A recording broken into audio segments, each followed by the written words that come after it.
I have a large family. Mostly aunts and female cousins aside from mom, stepmom, stepsister and grandmother. I don't know how to say this, but all those women I mentioned above are into teasing and joking. They've formed a unit, which I admit is kind of toxic. And they'd tease and roast every new woman that enters the family by marriage by setting up tests to see if they deserve to be part of the family, or roast their looks and styles to the point of breaking confidence and self-esteem down. Then after a few months of teasing, they'd announce that they've finally welcomed them into the family. The newest member would join in on the teasing too, which is crazy, as my dad says. When I first introduced my then girlfriend, now wife, I made it clear that I didn't want any of the women in the unit to come at her or harass her, not even with a single word. They went behind my back and roasted her looks and job, and I discovered they've been doing it on Facebook. I had them apologize one by one after they gave the "we're just testing the water to see if she's capable to be part of the family" excuse. They didn't want to apologize, but once I said I wouldn't invite any of the unit unless they apologize, including my mom, everyone immediately apologized and brought gifts for my wife. My wedding was 2 weeks ago. There was talk about the women in the family wanting to pull a prank on my wife by wearing white and called it the ultimate test to see how my wife react. My brother warned me, so I announced that if any one of them showed up in white, I'd have them kicked out, including mom. They said this wasn't true and they'd never do such thing.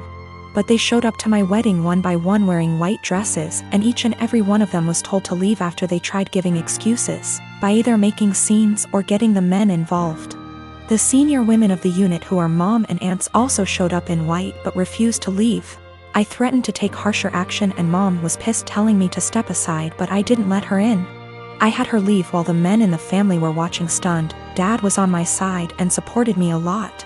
I felt absolutely awful because my wedding was being interrupted by them making scenes. My wife was hurt beyond measure, but the women in the family were pissed. My cousin blasted me on social media later, saying I excluded all the women from the wedding because my wife was so insecure she couldn't handle another woman's presence at her wedding. I had an argument with them and mom berated me, saying it was supposed to be a prank, but I said they were taking it too far. Mom said I took it too far by kicking them out because they were trying to get reaction from my wife to see if she was one of those Bridzillas and were going to change soon as prank was over, but I ruined my own and entire wedding by reacting so aggressively. I stopped talking after she said I had to bring my wife and apologize. I haven't seen the lot of them in 2 weeks and they've excluded me from everything. I just want to explain that, this has been happening for years. The men in the family are split on this behavior. Some of them encourage it, like my uncle and my cousin's husbands. One is now an ex, and some are against it, like me and my dad and brother. The women claim that there's nothing hurtful in what they do because they claim they're just looking out for us men, and that their goal, ultimately, is to make sure the women who enter the family are decent. My dad always ends up arguing with my mom and grandmother, since they're the ones who started this whole thing with their behavior and attitude towards other women. And I'm not sure if I should mention this, but my male cousin, who's a middle schooler, said he'd make sure to leave the country before even meeting any woman because of this, and it made me chuckle. Also, the dresses they showed up in were simple white dresses, nothing over the top, but still were white dresses. I realized they went ahead with their plans even after I stated what I'd do in that case. I'm what the deaf, nonverbal audio classify as hard hearing, HH. Because I can communicate with hearing person without resorting sign languages or notes. I met my boyfriend, Alan, who is deaf, about a year ago. I was the only person he could communicate at work with ASL, even though I only could sign basic words. Later, he began to teach me in more advanced ASL, and we found out we have so much in common in TV, movies, books, tastes with similar goals and desires in life that we became best friends that evolved into a romantic relationship. We're going strong 9 months now, and we're compatible in every area. It's the best and healthiest relationship I ever had, and I'm always excited and giddy to see him at work or when we wake up together. He feels the same, and we're talking moving each other as soon his lease is up in 3 months from now. 2 months ago, we decided to meet each other parents, which all are hearing. He's their only deaf son. Alan met mine and it went fabulous. Then we met his parents, Irma and Paul. I thought we got along because they were smiling, gushing and laughing, but I'm beginning to believe they were putting their best masks for the sake of their son. One time on a family's birthday parties, Irma said in front of the ladies with me next to her, "It's so impressive you can talk with that speech impediment. I barely can understand you myself." She said as jokingly manner, but no one laughed. Everyone glanced at each other awkwardly and I just stared at her. Then excused myself. At first I wasn't sure if she meant as generational ignorant way like, "Who's the woman in the relationship?" To the gays. I didn't mention to my boyfriend because I was hoping it was only time remark. It wasn't. They made more comments, mostly Irma, about me struggling pronunciation or grammars, using sign language incorrectly and not teaching me the right one like Alan would do, or not having deaf //HH friends or not going more to deaf community and so on. It happened so gradual and subtle that I didn't realize they were being insulting to my face that to this day I still wonder. Most of the time they would make those comments without Alan nearby. I mentioned to Alan few times and he told me that maybe they were worried I might not understand the deaf culture. He talked to them that saying those things weren't helpful and he would appreciate if they would shut it up. They didn't. Few weeks ago at barbecue party, Irma and Paul sort of insinuated about my parent for not giving best tool for me, saying it was a shame that my parent didn't put me in deaf school or letting me to get cochlea implant or letting me to study abroad in non-deaf university program. They made it sound as if my parent crippled me as person because my social and emotional network didn't consist the right people. This time I got angry and I said what they said was rude. That my parents made lot sacrifice for me and no one has the right to belittle for their choices about raising me. Alan caught at the end of the conversation, lip reading, and asked me what's going on. Not so surprisingly, Alan's parent threw me under the bus, remarking I was so sensitive after making such innocuous comment. Alan saw I was uncomfortable and asked me if I want to leave. I said yes, and we left. When we got home he asked me what they said to me. I didn't want to say what his parent told me because it was so ugly to talk about it, but I told him anyway, and he got upset for me. He FaceTimed them and said they shouldn't said that. He told them they crossed the line. They pretended they didn't know what I was talking about, that perhaps I misunderstood, considering I'm hard-hearing, which upset Alan even more. They ended arguing for a few minutes before Alan hung up. Since then, Alan has become desolate and needy. He apologized to me hundreds of times for not believing me what I said before. I told them that he has nothing to apologize because I wasn't sure if they were being snide toward me until now, and I'm not going to blame Alan for what his parents said to me. He told me he's thinking reducing contact with them, but I told Alan it wasn't necessary. He can do whatever he wants with his parent, but that I rather would not go to any of his family gathering or go his parents. He assured he would never force me or put me in that situation ever again. We're closer together than we were, but he's still sad and he no longer goes to his family gatherings or his parents. I find him staring at nothing in particular for long minutes and his eyes, which used to sparkle, are now dim.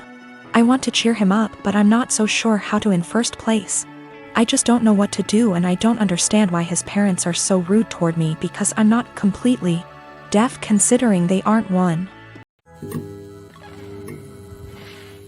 My girlfriend, Rose, and I have been together for 4 years and she is 5 months pregnant with our first child. My mom seemed to really like Rose, or at the very least tolerated her, but after we announced that we were expecting, something definitely switched in her. She has become extremely rude and disrespectful towards my girlfriend. She makes passive-aggressive comments at every chance she gets. I've had to take a step back from my mother until she fixes her behavior. Rose had gone to visit her family who lives far out of town. It was a very last-minute trip, and she drove herself to the destination and back. Unfortunately, at around 6 p.m., her car broke down and she was forced to pull over. Fortunately, my brother, Chris, who's great with cars and lives about an hour and 1/2 from where Rose was stranded, was willing to pick her up and sorted everything out. I was out of the country, so I'm grateful that my brother sorted everything out for her. Chris moved back in with my mom about a year ago. Obviously, the situation wasn't the best, especially considering the tension between Rose and my mom that exists for no particular reason. But I hoped my mom could put her pettiness aside for at least a night. It was too late for Chris to drive Rose back home, so my brother told her that he would drive her back tomorrow morning. An arrangement that my mom seems to not like, but one that she managed to keep her mouth shut about, my girlfriend tells me. Rose helps prepare dinner, wash up, and actually engage in a decent conversation with my mom for the first time in ages. However, they mostly avoid each other. Chris goes to bed earlier, leaving my mom and Rose. My mom lives in a 2-bedroom apartment, and since both bedrooms were taken, Rose assumed that she would be sleeping on the couch. She apparently assumed wrong. My mom gives Rose the thinnest blanket ever and basically screams at her, telling her that she has to sleep on the floor to not ruin her couch. She tells Rose to make do with the pillows on the couch and the blanket that provides zero warmth. Rose thought about protesting, but ultimately decided against it. According to Rose, my mom kept opening her door to check if she was sleeping on the couch. So she couldn't even try to sleep on the couch. At 5 a.m., Chris found Rose on the couch and let her sleep on his bed. He ended up telling me, but told me to not make a big fuss out of it. I did the exact opposite. I called my mom, very angry, and told her that she was disrespecting her so badly. She tried to defend herself by saying that she didn't harm the baby, and it's okay for pregnant women to sleep on the floor. But I refused to hear any of it.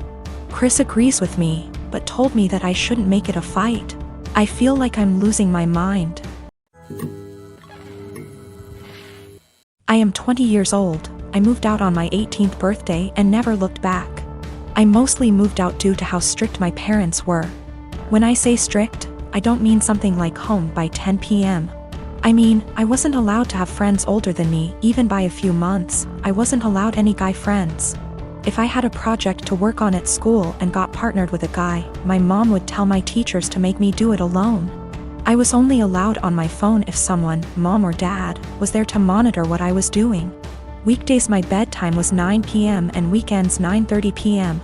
I could only have sleepovers if it was at my house, and all of my friends have to be questioned to make sure they were clean, meaning they didn't have boyfriends, no tattoos, went to church, you get it. So you can imagine, I had literally 1 or 2 friends. By 18, I didn't have any plans, I just packed my stuff and left. My parents weren't happy and tried for months to get me to come home, but I didn't plan on it. Anyways, I landed a damn good job and was able to get my first apartment shortly after. My friend is over at my house almost every day with her boyfriend, and we just hang out. I didn't cut out all contact with my parents, but I limit it to only special occasions. My mom wanted to have a Zoom family call, whatever it's called, and asked me to join. I figured what the hell, I'll join and say hi. As I'm talking to my little cousin, in the background you could see my friend's boyfriend come into the living room area. Everyone's face kind of froze, and I didn't think much of it. My mom asked who it was and I told her, and she immediately gets annoyed. She started asking why he was leaving my bedroom, which he didn't. The bathroom is the same way towards the bedroom, so I could see why it would look like he left from my room. She and my dad proceeds to ask me why I have guys at my home, why is he 21 hanging around me? I just turned 20, but yeah, it was like I was 15 again. My mom then insists I have him leave. At this point my friend and her boyfriend hears this and goes like WTF? I didn't know what else to do but laugh. I said, "Are you out of your mind?" and laughed some more. I realized they were serious and said my goodbyes and hung up. Later I started getting messages that my parents are upset I laughed at them, and my family says it's in my best interest to apologize, because I was being an asshole for laughing. I laughed at them then hung up, so I thought it was rudish, especially after being told I was by my aunt as well. I'd feel terrible if I did such a thing, but someone did point out they'll never change their ways, so I think I might have to. You know, I've got no idea how to set boundaries, but I'm sure there's a few articles that can help me with that. I found out from my little cousin that my mom has been asking where I live, so now I'm kind of scared for that. Though not many know my address, if she asks the right people she might find out. I hope not.